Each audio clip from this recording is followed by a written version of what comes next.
So hello everybody and welcome to a very special episode of the Pole Position podcast, because we are actually out for a drink. Just spare the moment, thought we'd go out. Jamie's trying it. What are you trying, Jamie?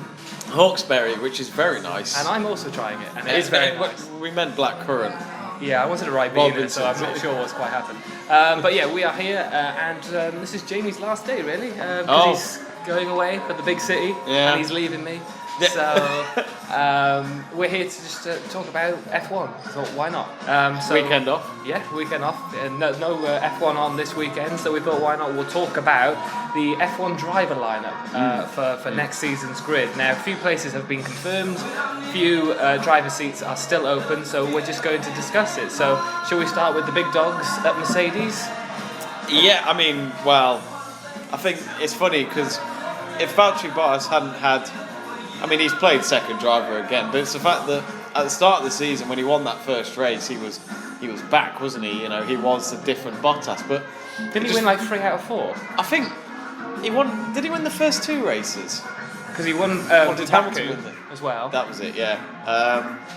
Has he won 2 races this season, or is it 3? I want to say 3. I'm going to say. But I'll put a thing on the screen. Correction. To say who's I have right. a feeling it's 2. You owe me a pint if it's right. Okay.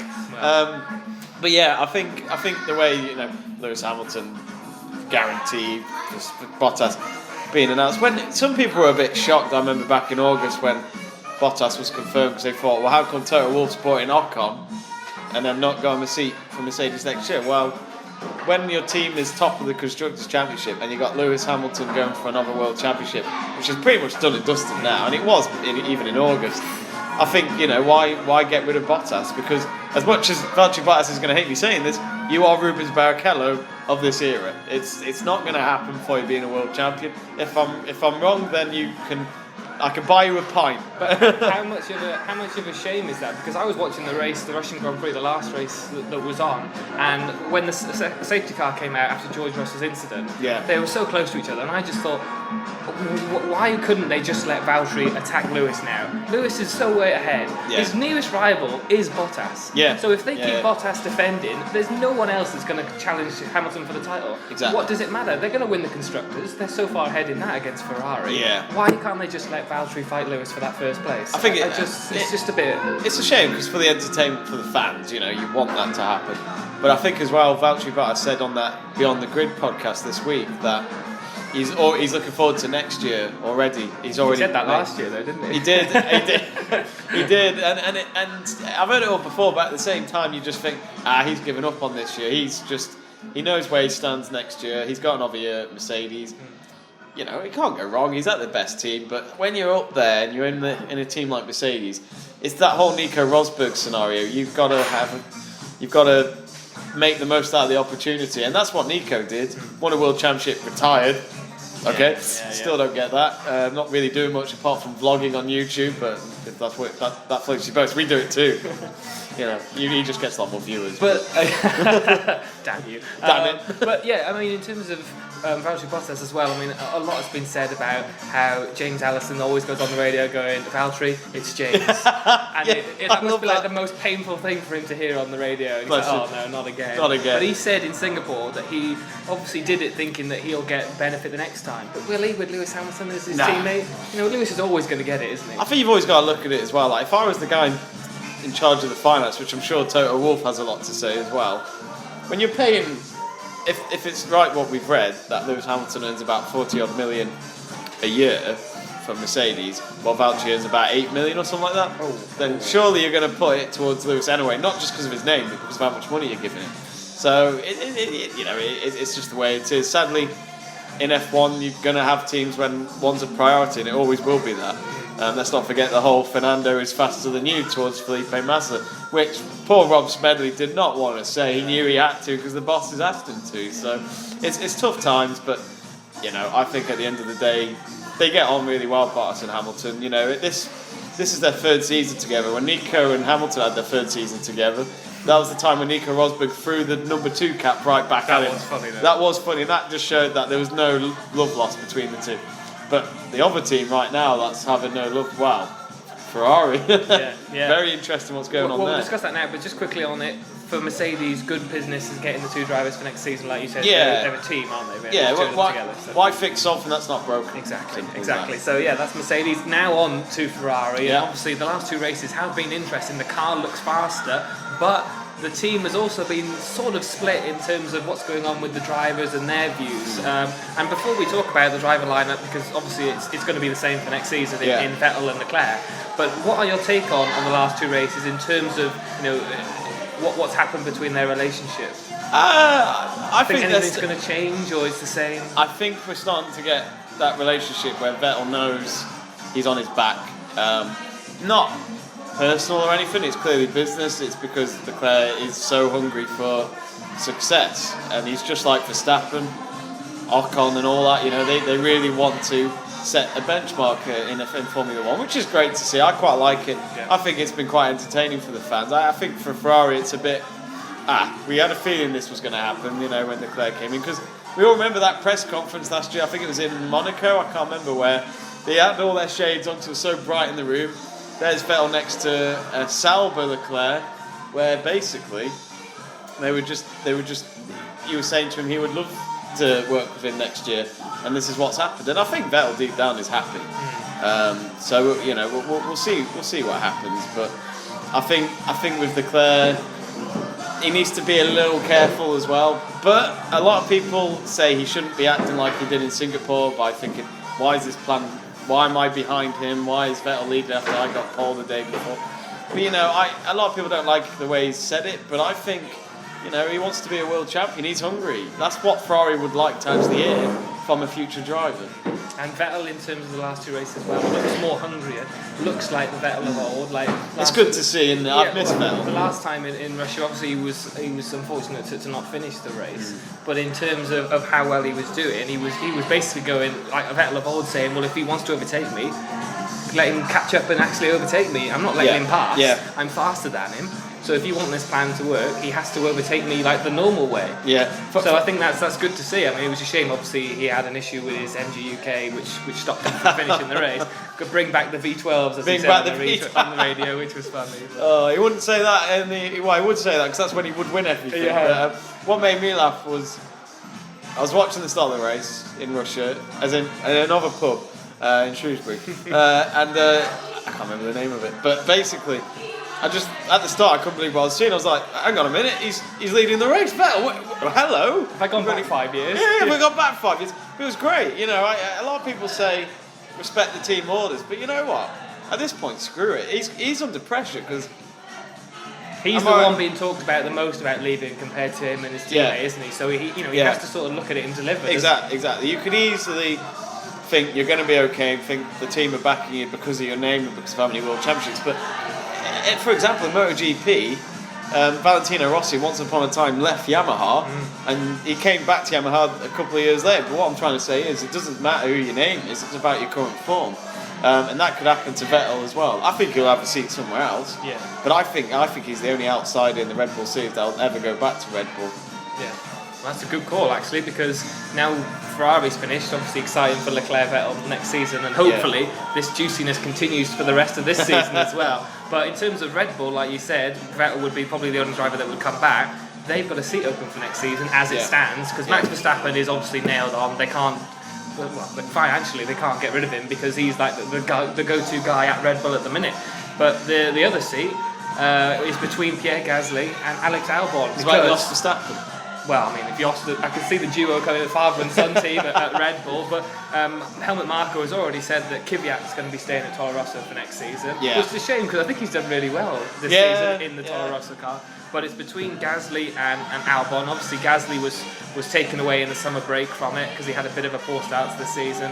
Has done well since going back to Toro Rosso, but Alex Albon in that Red Bull is looking pretty good as well. So how would you weigh up who gets that seat next season? I'd stick to Albon. I mean, it makes no sense if you swap again, or because Albon's going to have a seat next year either way. I think Red Bull are just delaying the inevitable. Maybe they're just making sure that these first few races aren't a fluke from the man from Thailand. But I think we've got our drivers lineup right there. Pierre Gasly, I still think they're a bit harsh on him. I just feel, it takes time to get it suited and booted, but Albon's making it look a lot easier within the first few races. So the fact that Kvyat's got a seat for next year is great. I think Kvyat should really think he's quite lucky, because this time last year he had nothing going on in F1. So the fact that he's got another year, I think he should be quite pleased with that. And who knows, it gives him maybe a drive to try and do really well next year and maybe get back to Red Bull, which I still think is very open. I'd love to see Kvyat back. Yeah, I think it would be great. I mean, I know Vettel wouldn't be happy, but what did they once call him? I forgot what he called him. The torpedo. The torpedo, yeah, the torpedo Kvyat. So yeah. Did you ever see that interview when Hamilton was like, "Who's the torpedo?" And Ricardo went, "It's him." That's what Vettel used to call him. And the Kvyat's like, "Oh no." That was brilliant. But yeah, so you think Albon will stay in with Verstappen for next season? I think it's a good fit. You know, like you said, why change it again? Yeah, exactly. Now I'm looking at the constructors, so we're going down in the order of the constructors at this moment in time. So after the Russian Grand Prix, and I have to say, Jamie, as McLaren fans, McLaren are actually fourth with over 100 points. What? First time in 3 seasons that they've actually got over 100 points right now. God, about time. Unbelievable. Oh, but Sainz and Norris, obviously tied down for another year. Why would you change that as well? Yeah. What a great pairing they are. I think they're great. They're a good laugh as well. They're clearly good friends, and I think that's what's really important, the chemistry. Team building, isn't it? Team building. I think if they were fighting for championships or anything, it would be a little bit different. Yeah. But they're in a relaxed environment where they've just got to be the best of the rest, because it's the only realistic option they've got. Yeah. And they'll get fourth. Renault have been very disappointing this year. Well, Renault's got 68 points and McLaren are on 101. So if McLaren keep up what they're doing, then they should be fine. Right. And there's only 5 races to go. So they should just stick. I mean, their Instagram grillings at each other is hilarious. So keep that up. It's great PR for McLaren, so I love it. Renault, like you said, the next up in 5th position at the moment, but Ricciardo's staying at Renault. Not sure really whether that's a good idea. I know he has to be there now because he left Red Bull, but the performance just hasn't been there. So it's a shame for Ricciardo that he isn't really going anywhere at the minute of the team. But they're getting rid of Nico Hulkenberg and they're bringing in Esteban Ocon. I love Nico swap. Hulkenberg. Yeah. I love Nico Hulkenberg, but in terms of Frenchman and French team, French nation, for Renault, I understand why they've done it, but with Hulkenberg not in a seat right now, it is a shame for me because I just think he's been so unlucky in his career. The fact that Sergio Perez has got more podiums than him. You know what I mean? I love Perez, but Hulkenberg was... Well, I remember the Netflix F1 documentary. There was an episode there's some bit about Nico Hulkenberg. I think some of the journalists would say in it, he is the best that has never been on the podium, basically, or won a race. And I completely agree. But I sadly think with Hulkenberg, I think his time's up. Do you think he'll get a seat next season? I mean, I expect him to get a Williams seat because I think Williams were a bit shocked about Kubica leaving. I think they were happy to give him another year. But then I think Kubica and his management have been pretty annoyed with the car. Wouldn't you be? Oh, wow. Literally just looking out for blue flags and hanging about at the back. It's boring. I mean, George Russell, it's okay for him because it's experience as well, but for Kubica, he's thinking, no. I'll do another year of this. 10 years ago, I was winning races in a BMW Sauber. This is ridiculous. So I think, I wouldn't be surprised if Kubica's not going to be getting a seat next year, no doubt about that.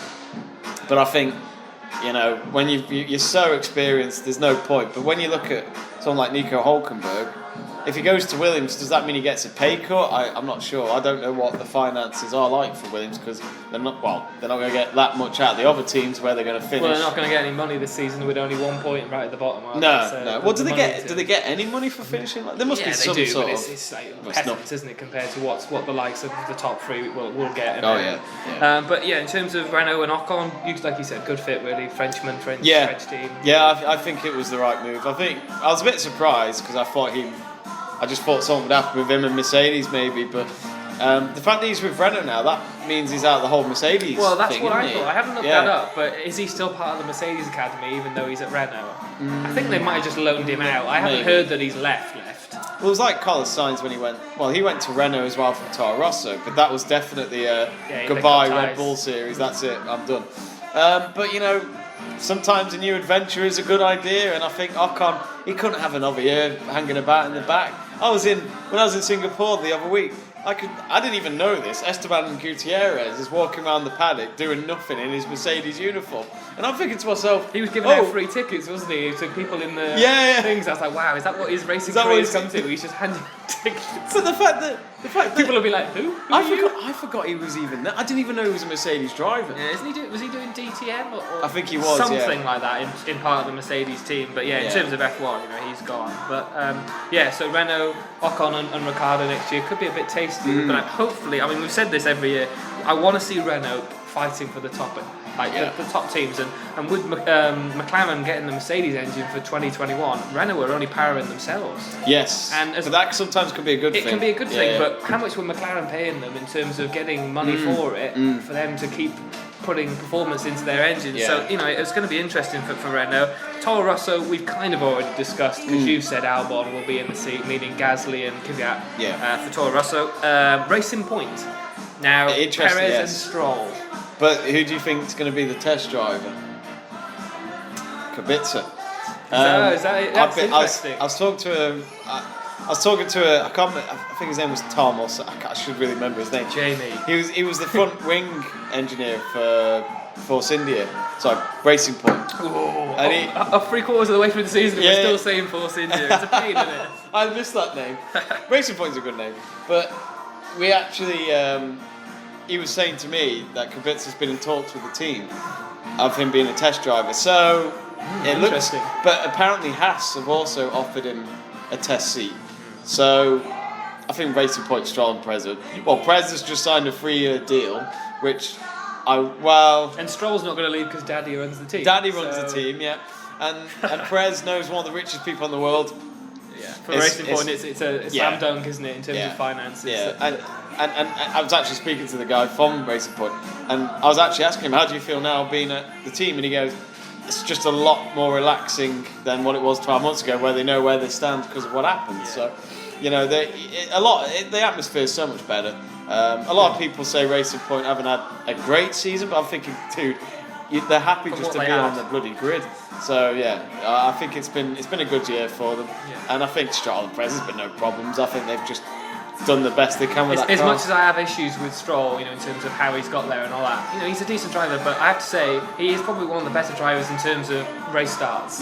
I mean, how he gets up the grid is unbelievable. I mean, he might go back down during the race, but from where he starts to where he is on the end of the first or second lap, I mean, fair dues to him. I think he always does great on the first few laps. So, I mean, like you said, decent partnership for next season. Now, Alfa Romeo.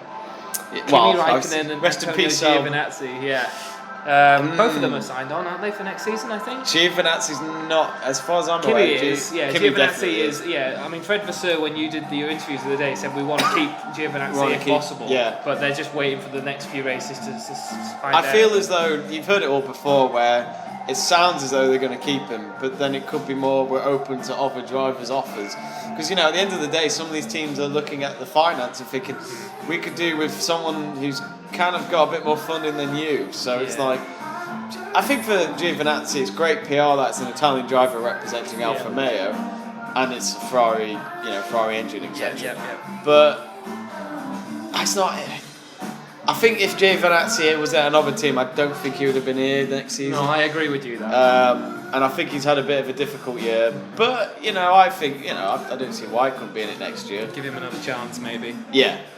Kimmy's obviously there because Kimmy. Yeah, but there is Nico Hülkenberg on the scene as well. So the fact that I think Giovinazzi's going to feel a lot more pressure now because of Haas, we'll talk about them in a minute, but because of the fact that they confirmed their seats, thinking, right, Nico Hülkenberg might come to us now. So Well, Kimmy's staying, but he's had back problems, hasn't he? Yes. And there was rumours that Marcus Ericsson nearly took his seat for 1 or 2 races. So was that for Singapore? After he come? Yeah, it was Russia. Or it might have been even before Singapore in Italy. But Kimi was happy to do it. But Kimi has shown this year why he is still one of the best drivers in the world. He just gets on with it. It is his habitat, being in a car. Well, they've got 35 points this season, and Raikkonen's got 31 of them. So. Says it all. I'd take on Kimi Räikkönen at a top team still. He's just that good. Yeah. Now let's move on to Haas. I mean, I almost fell off my chair when they announced they were keeping both Magnussen and Grosjean. It baffled me. I mean, Magnussen I can understand, but Roman Grosjean, I'm sorry, Roman, you might be a nice guy, but if I was running that team, you wouldn't be in as a driver. It just wouldn't happen. Drop the mic. Yeah, I'm sorry, but the fact that I was in the press conference with the team principals in Singapore, and I didn't know any of this, and the journalists mentioned, they were asking Gunther Steiner, who I think is a brilliant man. He's fantastic. He's great for everyone. Yeah. What a boss. Yeah. But he, when they said to him, "Oh, so you've confirmed your drivers," I was like in the room thinking, "What? I missed something." I looked at this. It was during this next one. Did I hear that? And they went, "Yeah, the same." I'm like, why? But in all fairness to Steiner, he couldn't have said a better answer. He basically said the car just hasn't been up to its standard. So it's not a driver problem, it's a car problem. Well, I agree with him on that point, but they crash into each other, so it is a driver point. Yeah. If they hit each other, like Germany when they both hit each other. A couple of races before, the race before that. Germany had everything, didn't it? The British Grand Prix, first lap, they crashed into each other, and they both had to retire. So yeah, the car has been rubbish, but you have to look at it. But look at Grosjean, he was 8th in qualifying in Russia. Yeah. And he was out in the first lap, and I was just thinking, how many chances are you going to get? I mean, next year, I said this last year, next year should be their for Grosjean at least, it should be their last year. Well, I said in one of the previous podcasts with the 6 points, I said, there was talk that Hülkenberg was more money than Grosjean, and that was one of the reasons. But that's because Hülkenberg is he's a better driver, so you would pay more money to bring him in rather than Grosjean. So I think money isn't really an issue. Yeah, it shouldn't be an issue because he's a better driver. But Max Grosjean for next season, Jesus. Yeah. But you see straight away, I still don't understand. I mean, they're clearly trying to feel sorry for the drivers. I think we can't just sack you because, to be honest, I don't understand why they didn't just get a seat ready for Nico Hülkenberg. It is an absolute must.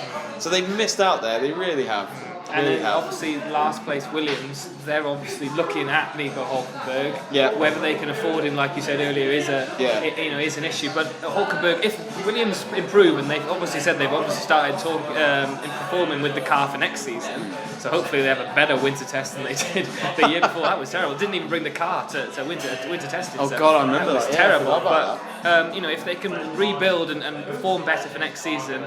Would it be better for Nico Hülkenberg to be there and actually be in a team in F1 rather than leave and have a year away? Because if you have a year away, I forgot about Esteban Ocon. Yeah. It was only when he was there at a couple of races that I was like, oh my God, I forgot. Every time Bottas crashed, the camera was on Ocon.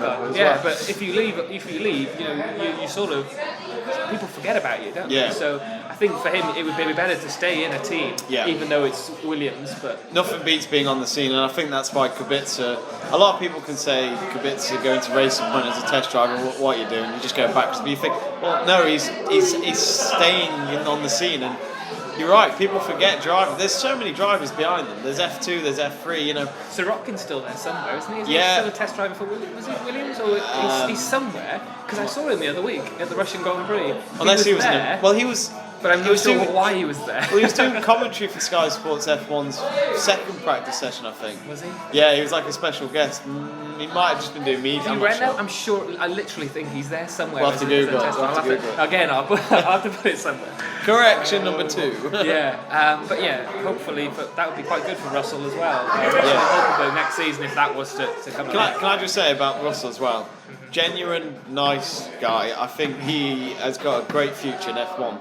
The way he's approached it. After he came out of the garage in practice session 2, he was absolutely drenched because of the humidity, and I don't know how they do it. He had to put his cap on and everything, just because of the sponsors. And I had a quick word with him about what it's like in the car in Singapore. The fact that he was working all day, he was just a really nice guy, and I think if he could get it right, he could be a future. We're still part of the Mercedes as well, isn't he? Yeah. He's still part of the Mercedes program. Exactly. Because he's so young, there's always going to be opportunities for him. So, exactly. Good for Williams. But in terms of Jamie, we haven't really spoke. The last 2 podcasts since we've gone back, I've done them, and obviously you helped with your little posts from Singapore while you were there. But we haven't really talked about the season since the few races back when we first were doing the podcast. So in terms of the season, how have you found it really? I think it's been a good season actually. Better than the last two series. Yeah. I think because okay, again we're in the same scenario of right. When does Hamilton win it? Which race does he? It could be in Mexico again. Actually, he does that. Or US. Or US. He's known for doing it in those places. But I think overall it's been good. We've had Ferrari. Okay, it's worrying if Ferrari didn't win the last. Well, they should have won the last 3 races. Really. That was a big problem.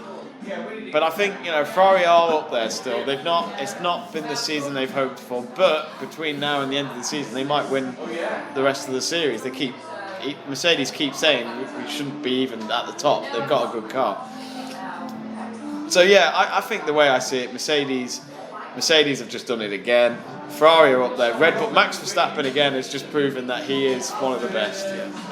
He may be dangerous, he may be controversial, but that's what Ayrton Senna and Alan Prost and all that were like. They weren't normal people. They didn't care about. They are drivers. So I think overall the season's been good. We've had different winners. When I was talking to Ben Edwards, the Channel 4 F1 commentator, he said to me, it has been a good year. Germany was one of the races. Yeah, I said it was the best race in a while since Canada 2011. Yeah, and I think Austria was a good race when Verstappen won that as well. Leclerc with the win in Belgium, Italy.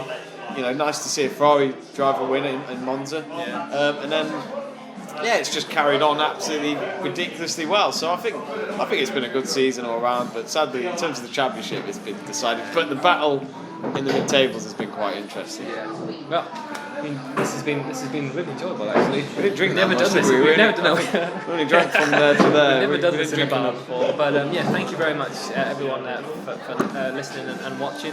I will be doing a review of the Japanese Grand Prix. Hopefully that'll be a good race as well. I do like the races. It's an early start for us in the British. That'll be better. Yeah, so it better be a good race. But thank you very much, Jamie. Pleasure. And we'll see you all in the next episode. So thank you very much for listening and watching. Cheers. Hang on. Hey.